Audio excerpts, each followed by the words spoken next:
3.2, addition of whole numbers. We were in the middle of looking at some different algorithms for addition. And the one that we left off on, as mentioned already, was opposite change algorithm. So we're going to shift over there. This is it.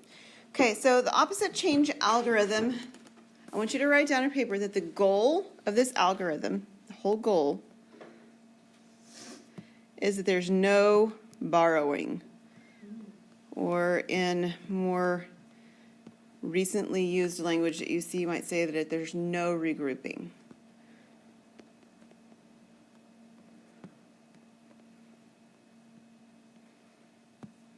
Okay, so how do we accomplish that? Well, we're going to set it up much like we have the other ones, right, in sort of this vertical fashion. So 231. So borrowing is not the word I wanted. Carrying was the word I wanted. Borrowing is what we're going to do when we do opposite change inside of subtraction. I'm so sorry. No carrying. No regrouping. So if we use regrouping, then we can use it interchangeably. Okay. So the idea here is that it's really not so bad if we were to do this and we have to add the 8 and then 1, right? 8 plus 1 is 9, that's fine. But when we shift over and we do the 8 plus the 3 in the tens column, we would have to regroup. Agreed? Okay, so we're going to avoid all of that by simply adding values to this that don't make us have to regroup. So in particular, I'm going to deal with just the ones column so you can see how it works, not because we need it per se in the ones column, but because we need it in the tens column, so we're going to do it for both. If I were to add a 2 to the 8 right there, it would actually be very, very nice. Oops, I don't want that there. Let me stop there for a second. What do I get when I take 488 and I add 2? 450. No. No, 490. 490. Wow. There we go. I'm so sorry. It's all right, 490. Okay, everybody good with that? Okay, so it's a small change, and we invoke the opposite change to the other value. So if I add 2 to 1, I've got to compensate by subtracting 2 from the other. I can't just go adding numbers randomly into something. I have to do a balancing act. So if I add a little bit here, I have to take a little bit here. So what we're doing is we're shifting, right? We're shifting a little bit from here and we're moving it over here. So we're shifting the number 2. And then if I take 231 and I count backwards 2, I get 229. I redeemed myself. It was yesterday in my mentoring. I had to help a kid count. Yeah? And they're in first grade. And do you usually know how to count in first grade? Usually. There's 2 kids that I was helping. They had no idea. Like I had to literally break it down, and they were like, they kind of like started getting it, but the teacher was on her phone the whole time. Mm-hmm. Well, I'm sorry to hear that. like she was on her phone, and like they had like this packet of. Okay, so we've opposite changed this. We've added 2, we've subtracted 2, but if you take a look at the tens column, I still can't add them without regrouping, right? So we're going to do the same thing again, but to the tens column. So the easiest number to shift is the number 90, right, is in the 490. So if I add 10 to that, that's a nice shift, because what's 490 plus 10? 500. So you might think of this as being the goal is to get lots of zeros in one of the numbers, and that's not a bad goal. I mean, it is a true fact. We are trying to get lots of zeros. So if I added 10 to the top number, the opposite is to subtract 10 from the bottom. So if I take 429 and I subtract 10, I get, I didn't mean 429, 229 minus 10, I get 219. And at the point when you can add without carrying or regrouping, that's when you stop. So right at this point, I can stop. There's no need to do this to the number 5. I don't need to make the 5 into the number 10. I mean, like we could do that if we needed to, but I don't need to here. I'm done. So I can actually do the addition now, and I have the 719. And because I have lots of zeros, the addition is simple. So the changes, the small bits that I'm invoking, are things that you could count, provided you know how to count, I suppose, right? Yeah. You could count it, right? So from 490 up to 10 more, to get to 500. So it's simple addition changes, subtraction changes along the way that allow us to have a lot of zeros with no regrouping at the end. Opposite change works really well for this. It's not a bad thing to do, but it's even better when we get to the subtraction unit. And you can see that because of the way we don't have to borrow instead of have to carry. So this is opposite change. All right, this next one, I actually use this one, and I think it's very clever, and it works really well for lots of numbers in a list. Okay, so if you only are adding two numbers together, this is ridiculous. It doesn't make any sense. You need to have a list of numbers before this makes sense, right? It's kind of like when we were doing the column addition or the lattice one. Unless the digits are long digits, right? We had like 4 or 5 digit numbers. It kind of doesn't make sense. So this is the same thing. This kind of doesn't make any sense if you're only dealing with, two numbers that you're adding together. But this one I've got 4 numbers, so you can see how it works better. So I'm going to stack them again, 34, 18, 69, and 87. Okay, so think in terms of, again, the goal of this is I'm trying to think in terms of flashcards, right? Single digit addition. Because we've memorized single digit addition, at least we hope people memorize single digit addition. That is the goal of one of the things you're supposed to come out of that first and second grade years with, is this to be able to add and subtract pretty fluidly, right? It's pretty fluent. So when I look at this and I'm going to start in the top left corner, right? I'm going to add in the ones column. And if I go 4 plus 8, that's single digit addition. And what is 4 plus 8? 12. The problem with the next step, if a child does it, is that 12 plus 9 probably isn't, and it might be, but it probably is an addition fact that they've memorized, right? And at the very least, you have to work a lot harder than if it were, say, 2 plus 9. I'd rather it be 2 plus 9 than I have 12 plus 9. Okay? Do you agree? I mean, does that seem reasonable? So here's what we do. At this point, I'm going to make the mark out to the side. You wouldn't actually mark it this way if you were doing it, but I want you to be able to look back at this later and be like, what did we do? This number is more than 10 when I add it, right? We had 12. I should actually say it's more than 9. It's a 2-digit number is really what I mean. I got 12. So once I get a 2-digit number, what I do, and I'll change colors again to draw attention to it, is that I strike it out, right? It was 4 plus 8 was 12. And instead of remembering the 12, I only remember the 2. And again, I don't have to write it, but I'm going to for now. If you want to write it, you can. I'm just ignoring the fact that this was the 2-digit number 12, and I'm remembering that it's the number 2 right now. Are you with me? Okay, now we're going to take the number 2 and we're going to add it to 9. So what's 2 plus 9? 11. And it happens again, right? At this point, whoops, I meant to do black. At this point, I have 11. So again, it exceeds, it's bigger than a 1-digit number, so I mark it out, and I write down the ones digit for it. So when we have the number 11, the ones digit is a 1. And then I go 1 plus 7, and 1 plus 7 is 8, a single 8. So again, my goal in doing it is that I only have single digit addition. I did 4 plus 8. I did 2 plus 9, and I did 1 plus 7, right?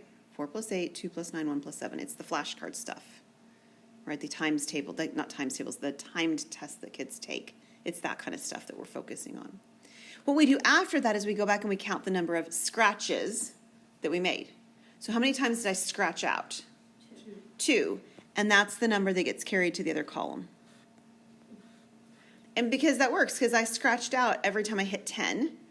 So there were 2 times that I hit 10, and I ignored the tens digit. So I'm going to carry a 2 over into the tens column. And then we're going to go down the line, and we're going to do the same thing. 2 plus 3 is, plus 1 is, plus 6 is 12. So at this point, again, I get the number that's a 2-digit number. It's the number 12. So at this point, I don't want it to be a 2-digit number. So here's what I do. Again, I mark it out, and I remember that I've got a 2. I always use the ones place. Remember the 2. And then 2 plus 8 is 10. So we actually scratch out again. It's a little bit weird at this point because at the end of the problem and it's a 10. But we scratch it out and we remember the 0, and then the 0 is what we write down.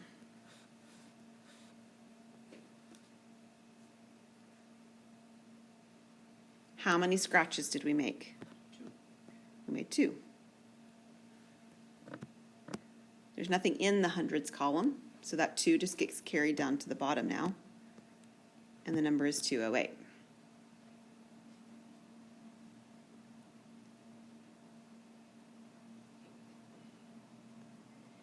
This is one of those ones that if you do it a few times, it'll start to feel more like you get it. It feels a little funny. I mean, it just does, but it works really, really well. It's very efficient. And it's very effective. I mean, like we talked about efficiency. Efficiency means you can do it quickly. This is something you can do quickly, all right? So it doesn't give a longer process like some of the other methods we've had. And it's effective because it's very accurate, right? The chances for making mistakes are fairly minimal. They're usually a counting issue. If you do have another color, like I did with my reds, it might be helpful to strike things out in a different color just to keep track of them a little bit as you're practicing with this. But this is scratch addition. Okay. How did we get rid of the other 2? Do you mean this 2 right here? Yeah. It was added to the 8 below. So I wrote down the 2 because my number was 12. That 2 was added to the 8. So to get 12 on the right side, did we just add 4 and 8? Yes. So you're just adding top to bottom. Yes. Okay. Any other questions on this? Okay. What we're going to do next is not going to be your favorite part of this lesson. So what we're going to do next is we're actually going to do some of these algorithms, including our beloved standard algorithm, with other bases. So again, the point of doing so is to make you feel just a little bit uncomfortable.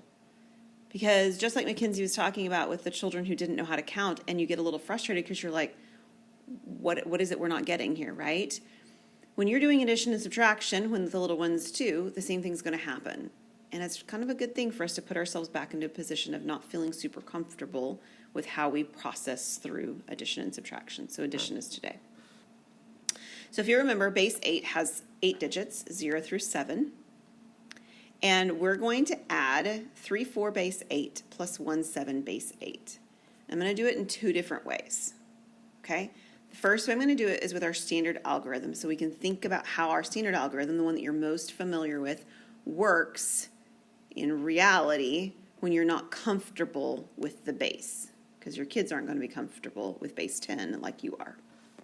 So we're going to stack them up together just like we have before, 3, 4, and 1, 7. We're going to leave off the base 8 notation for now. We'll come back to it in a little bit. So there's a couple of ways we can think about the number 4 plus 7. So in base 10, what's 4 plus 7? In our base 10, just normal, like 4 plus 7, it's 11. Yeah, it's just 11, right? Okay, so the problem is that in order to get it to be 11, we had to go through 7, 8, we had to go through 8, 9, right? And we don't have an 8 and a 9 in base 8, right? Like that doesn't exist. So there's 2 different things we can do. You can either start with a bigger digit like 7 and count up 4 more in base 8. So that's the way I'm going to do it first. So we've talked about this counting on strategy, right? We talked about that last time. So we start with a number. We'll just start with a bigger number because it'll make it a shorter process. What comes after 7 in base 8? 1, 0 is what we call it, right? So it becomes a 2-digit number. So after 7, we have 1, 0, 1, 1, 1, 2, 1, 3. That's the 1, 3 you were getting before. 1, 3. There's 4 of them. I mean, we did that 4 times, right? That's 1, 3. So I would write down my 3, and I would carry the 1, because that is 1, 3 in base 8. I'll do it in another way, too, even with just the standard algorithm here in a minute. And then I have 1 plus 3 plus 1, and that gives me,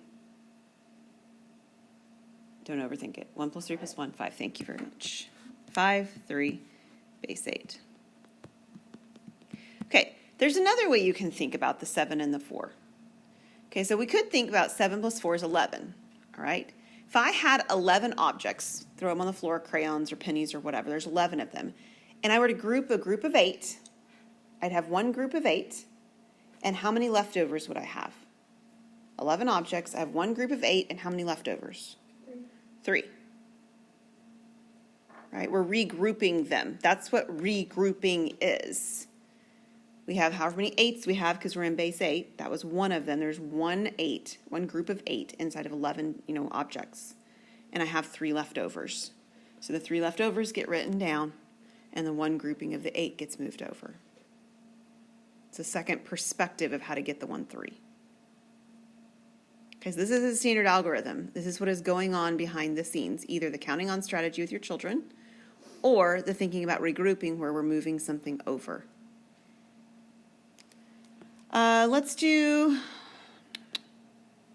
Let's do column addition. I don't have this one written down, but this will be good. No, let's do lattice. Actually, let's do lattice. That makes a little bit more sense. All right, so 7, that's fine. Either would be fine, but I have column written down in the next one. So we'll do that lattice in this one. Okay, so lattice addition means I start out with boxes that look like this.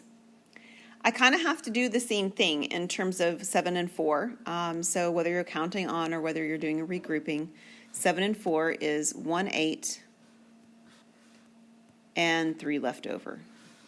Or it's 1, 0, 1, 1, 1, 2, 1, 3, because I've added 4. And then we have 3 and 1, that adds to 4. And then we extend along our columns, so, or not columns, but along our diagonals. So we have a 3 over in the 1's corner, and then I have a 5 in the 8's diagonal. So I get again, I get a 5, 3 base, in this case 8. As you work with these particular questions in your homework, they don't ask you which method to use. You just pick one. So if you like the standard algorithm, when you just want to practice it with that, that's fine.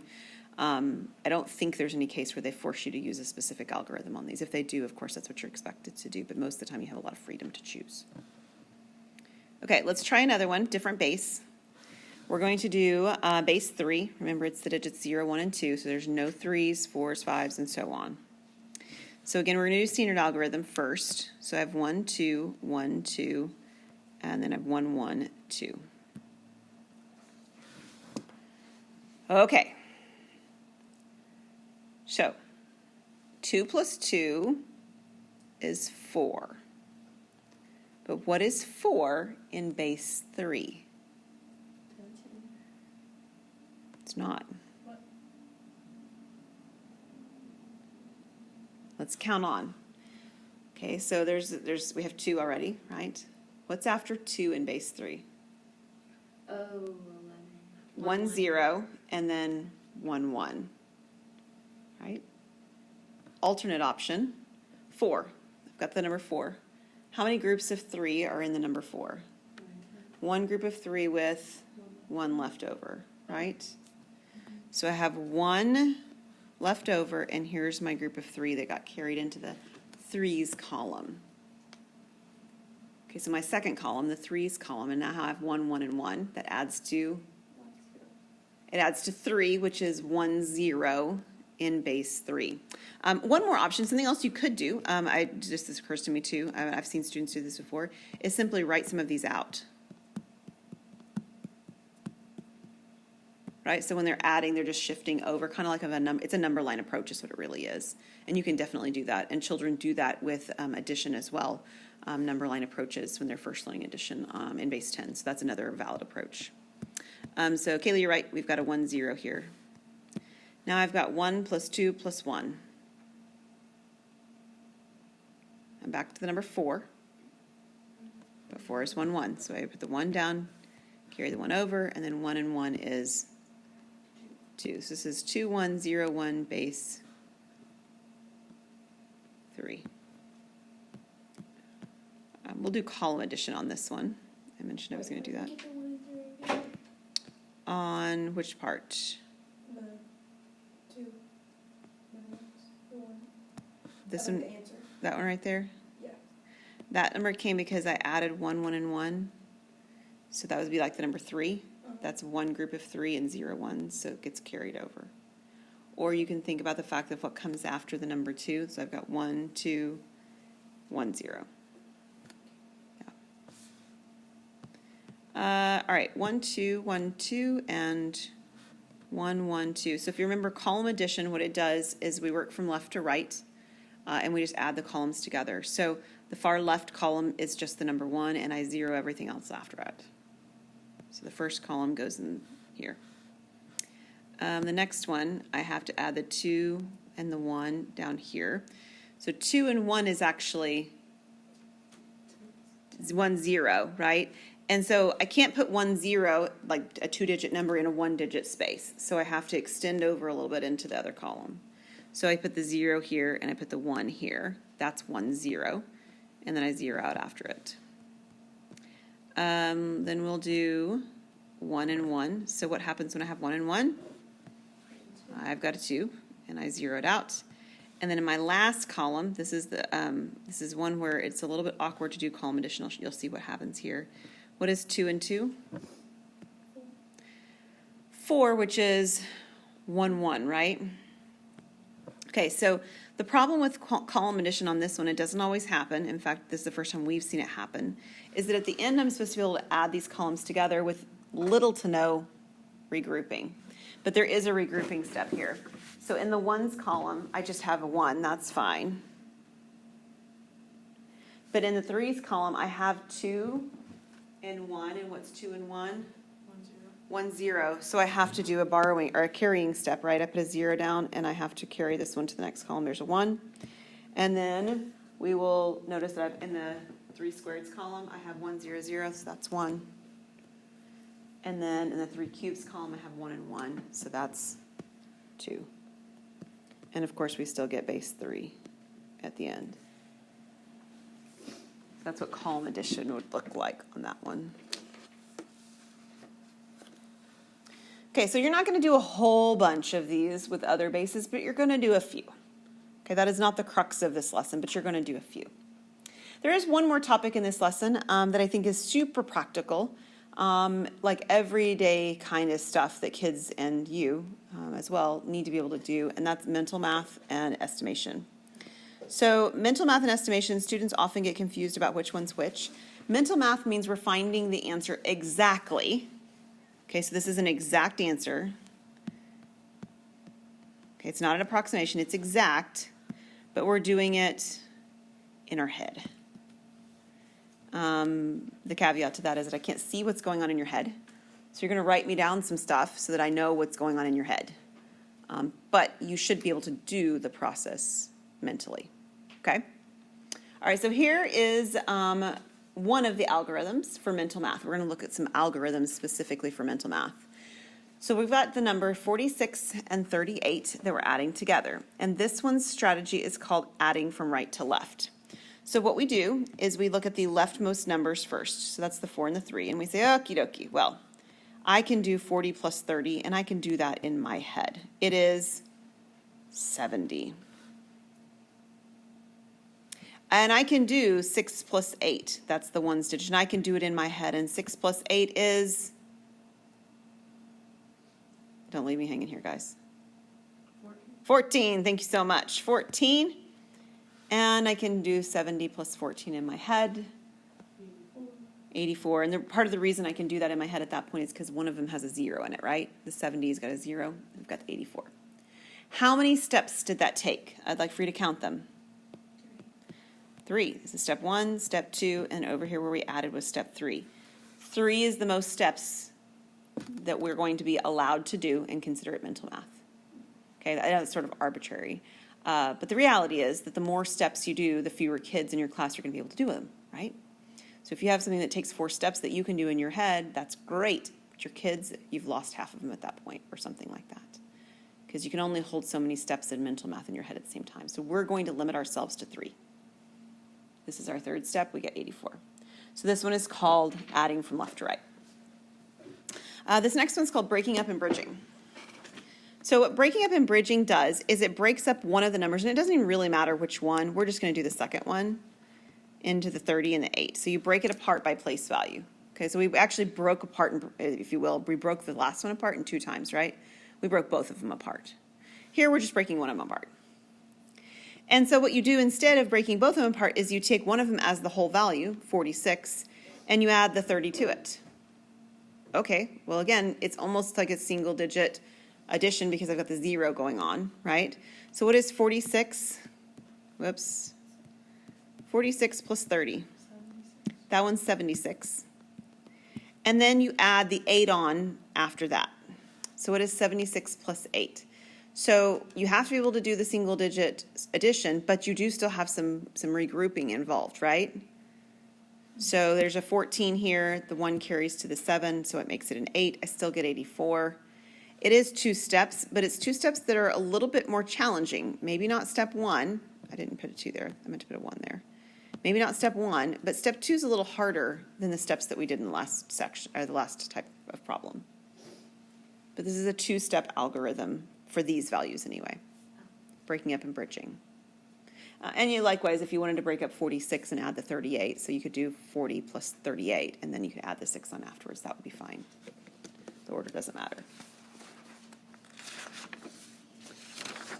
Okay, our next one is something we've actually seen before. It's just got a different name. They call it trading off within mental math. As long as the numbers are small enough, we can still do this mentally. This is really just opposite change, which we did before. We just did it with a 3-digit number, I think 4. Yeah, we did. We could probably spell change right. That would be good. Okay, opposite change. So what opposite change does is exactly what happened when we were doing it with, trading off when we were doing it with, is the same as when we were doing it with opposite change. So we take whichever number it is. So I've got 46 and I've got 38. And we want to turn one of those ones digits into a 0. Which is the easiest one for it to become a 0? 38. Yeah, the 38. So we're going to add the 2 to 8, which means we subtract 2 from the 46. So the 46 becomes 44. The 38 becomes 40. And then we add to get 84. And that is a 3-step process. We subtracted 1, we added 1, or we subtracted 2, added 2, and then we added the results together. This is step 3. I don't know why I said plus. 3 is what I want. Step 3. So is the point with those, like, get the 0, is that just easier for kids' minds to understand? It's easier to add zeros for the same reason that you were struggling with the kids not understanding why there was a 0 there. That's an unusual situation you were in, obviously. But most people like adding zeros. It means you don't really have to do much, right? So if I can get something to be a 0, I get the answer almost for free. I don't have to work for it like I do with any of the other values. That's why I was confused why they didn't get that. 'Cause I don't know. that should be like the first thing that You would think. All right, compatible numbers is the next one. So compatible numbers means this is similar to what we saw when we were talking about making 10. Do you remember when we were looking at making 10? So we were trying to have values that add up to be 10, like, 6 and 4 are 10, and that 3 and 7 are 10, or 8 and 2 are 10. This is what this is doing as well. It builds off of that idea. So compatible numbers means grouping numbers together that are really nice, and in particular, they're nice because they add to something that's tens. So in particular here, if we added 40 and 60 together, those are very nice. Because what's 40 plus 60? 100. Are there any other pairs like that here? 30 and 70. Yeah, 30 and 70. And 30 and 70 are another 100, right? So we end up with 100 here, 100 here, and leftover 50 in the middle. And what happens when I have 100, 150? 250. So again, that's a 3-step process. I paired up 2 pairs of numbers, and then I added the 3 that were left together. Okay, the last strategy that's mental math is called making compatible numbers. Notice compatible numbers is common to both of these. This one, however, says using. Using simply means that I can just use the fact. Over here, these are not compatible, but they're almost compatible. They're close. It's 30-something and 60-something. They're close. So what do? Well, what we do is we take something and we work it out so that it is compatible. Like 68. We're going to break 68 apart. And I'm going to break it apart specifically, not into 60 and 8, like I would have done with breaking up and bridging or something like that, but into something that's compatible with 35. So what is the compatible number to 35? Do you know? 65. If I were to add 35 and 65 together, I get 100. Well, I've broken 68 apart from 68. I've broken the 65, which leaves me left over with 3. So these two then would add to 100. And then I have plus the 3. So this is 103. That blue's not very good. I need a darker blue than that. Let's try this one next time. So not all these methods are equally valid for all learners. They're not all equally valid for all problems. They're not. That's okay. We want lots of strategies so that we have lots of things that we can pull and use when the need arises with the specific child or with the specific problem. Whatever the situation is calling for, we have options. Okay, so that's mental math. The next thing is estimation. So computational estimation does not insinuate that it's in your head. Sometimes we insinuate that if we're approximating, we're doing so for the purposes of not having to write it down, and that's true. But approximating really just means we're doing it for the purposes of we don't need an exact answer for whatever reason. We just don't need it to be exact. We're just looking for an estimation. So this is called computational estimation. The first one is called front-end estimation with adjustment. And I will say the with adjustment is usually the part that students forget when they do this. Front-end estimation usually goes pretty well, but the adjustment part doesn't always show up. So here's how this works. Front-end estimation means taking the first digit as is and writing those numbers out with zeros. So 332 becomes 300. 462 becomes 400. 225 becomes 200. We're not rounding, right? We're just keeping the first digit and zeroing it out. At least we're not rounding in the traditional sense. You could say that we're doing something called rounding off, but we're not doing traditional rounding, right? We're not looking for up or down. Everything goes down. Everything. So what do I get when I have 300, 400, and 200? 900. Okay, so that's front-end estimation. This is the front-end estimation part. So this over here is going to be my adjustment part. The adjustment part has to do with the pieces that I ignored, that I zeroed out. 32, 62, and 25. So 32, 62, and 25. And again, the goal is not just to do another front end with this. I'm not going to say, oh, okay, well, we're going to do 30 and 60 and 20. That's not what adjustment is. Adjustment means looking for compatible or nearly compatible numbers. So are there any numbers here that seem like they're almost 100? 32 and 62. They're close, right? 32 and 62 are approximately 100. They're not exactly 100. We're not going to try and make them compatible like we did before. We're just saying they're close. And at that point, we have 900, 100, and 25 that we just add together. So 900 and 100 would be 1,000. And then we have our 25.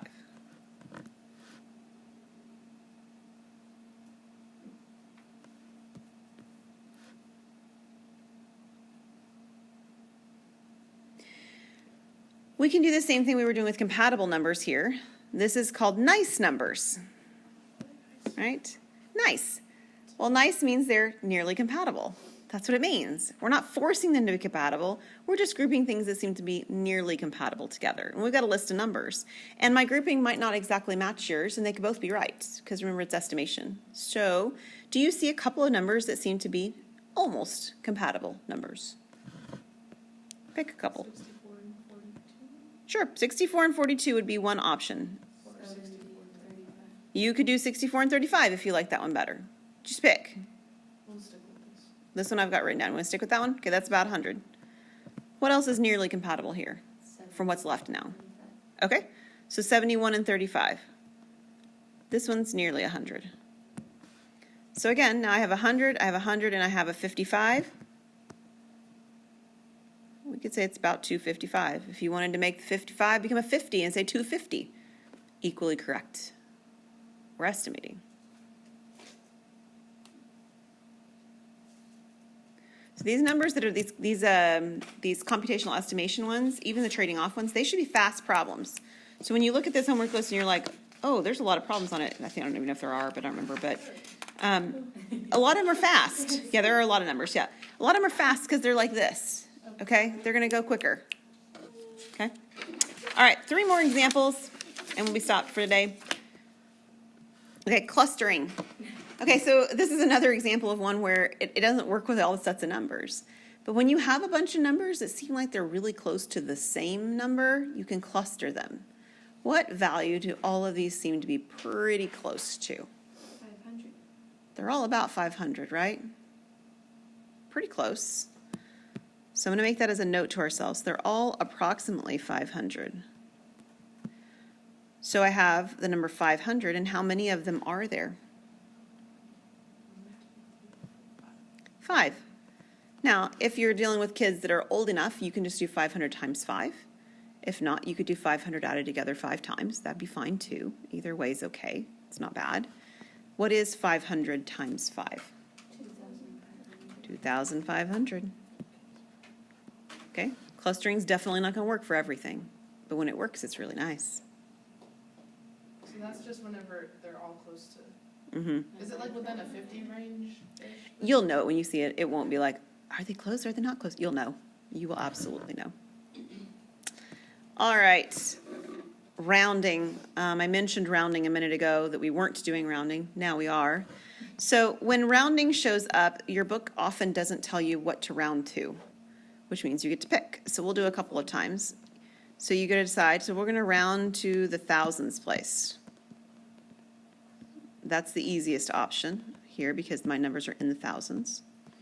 So again, the way that rounding works, as you remember, is we identify the place value we're rounding to. In this case, it's where the 4 is and where the 3 is. And you look at the digit that follows it. If the digit that follows it is bigger than 4, so it's 5, 6, 7, 8, or 9, then this 4 will become a 5. If the digit is smaller, 0, 1, 2, 3, or 4, then this digit stays the same.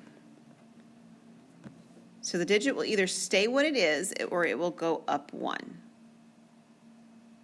Right? And if you want to think about what you're really doing is just the number 4,789 is between 4,000 and 5,000. The number 3,148 is between 3,000 and 4,000. And you're just picking which thousand it's closer to. That's what you're doing. 4,789 is closer to 5,000 than it is to 4,000, so it gets to be a 5,000. And 3,148 is closer to 3,000 than it is to 4,000. So when rounded and added, I have 8,000. If you round to the hundredths,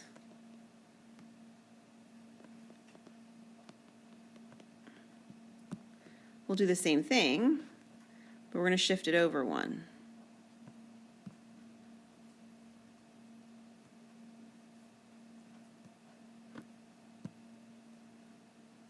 Okay, so with the 7, there's an 8 that comes after it. So will the 7 stay a 7 or will it become an 8? It'll go up to 8. So the number is 4,800 or 4,800.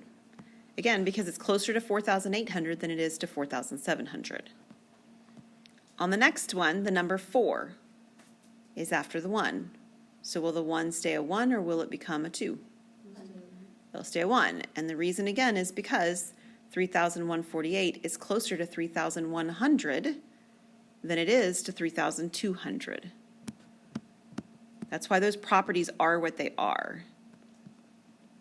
And when we add this together, we have 7,900. And these aren't going to match, and that's okay, because I rounded to a different place value. I don't expect them to match. They could match. They just didn't on this one. All right, last example. Last example is range. Range actually says I'm just going to find a range of values where my numbers lie between. So in very much the way that I was describing the last one, what we do is we say, all right, 370. Well, that's between 300 and 400. Yes, yes, it is. And 647. Well, that's between 600 and 700. Are you with me? So we take the smaller numbers and we say, all right, and what is 300 plus 600? 900. And what is 400 plus 700? 1,100, or you could say 1,100. And so this right here is our range. 900 to 1,100. And what does that tell us? Well, it simply tells us that the sum is between those values. And it's actually really good, like check step sort of thing kids can do to decide if their answer is reasonable. If I get a number when I actually add these together that is not between 900 and 1,100, I did it wrong. Because it has to be between 900 and 1,100. All right.